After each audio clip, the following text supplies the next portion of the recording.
William Comstock made his name as a scout on the Central Plains during the Old West, earning a reputation for his sharp skills, though his life was cut short in service. William Averill Comstock's story began on January 17, 1842, in the Michigan community of Comstock, named for his very own bloodline, though fame would find him thousands of miles west.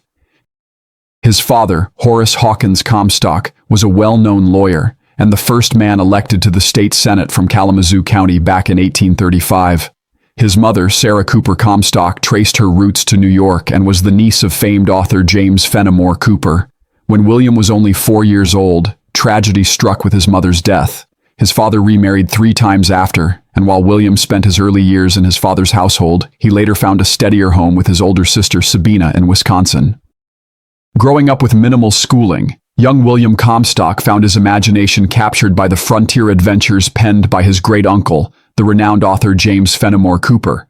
Still a young man, he drifted west, and by 1860 was working as a trader with native tribes around Cottonwood Springs in the Nebraska Territory. His skill and reliability soon gained him a reputation as a trusted scout and guide.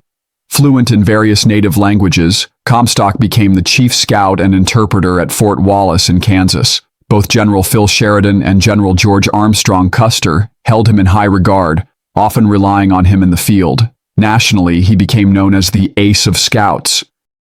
His sharp aim with a rifle also earned him another nickname, Buffalo Bill.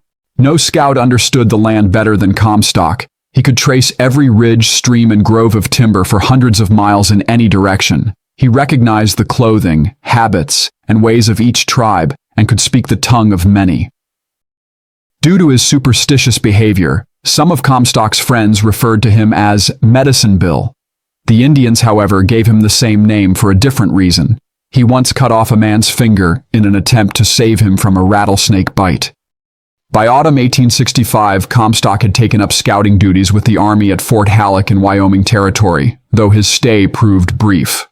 Soon after, he pushed deeper into western Kansas, establishing himself at what would eventually be called Rose Creek Ranch, where he built a profitable business supplying hay to the soldiers at Fort Wallace.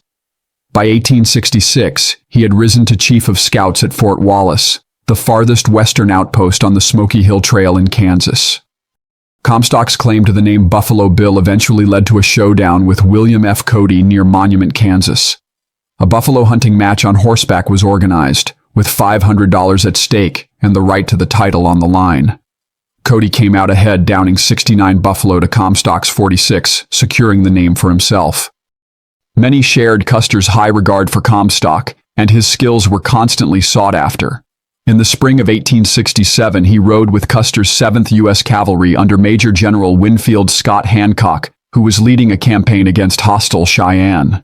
During that summer, later known as Hancock's War, Comstock's presence likely saved the lives of Hancock, Custer, and many of their men. He intercepted an attempted ambush planned by George Bent, a Cheyenne interpreter of mixed heritage who still carried anger over the 1864 Sand Creek Massacre.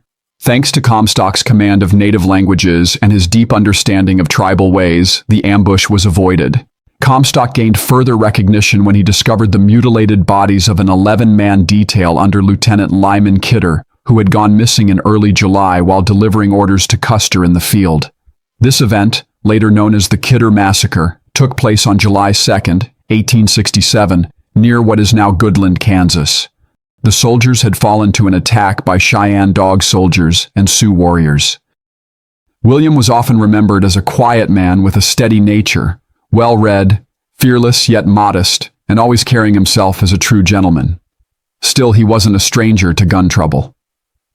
At the start of 1868, Comstock confronted contractor H.P. Wyatt, who had denied him payment for work he had finished, and demanded that they duel at the post-trader's store. Although both men drew simultaneously, Comstock managed to fire 4 rounds before Wyatt could take his shot. William was arrested afterward and admitted to shooting Wyatt, but the judge ultimately threw the case out.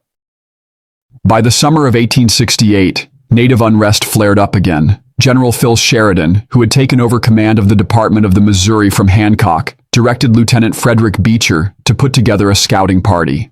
Their mission was to monitor hostile movements and open talks if needed. Beecher enlisted 4 scouts for the task: Dick Parr, Frank Espy, Abner Sharp Grover, and William Comstock. In August 1868, Lieutenant Beecher sent Comstock and Abner Grover to the camp of Cheyenne Chief Turkey Leg in hopes of calming his warriors, who were raiding through the Saline Valley and along the Solomon and Republican rivers. Both scouts had once traded with the chief and believed their past ties might help.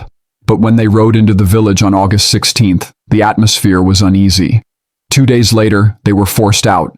Only a couple miles from camp, 7 Indians caught up with them, at first seeming friendly, but soon opening fire.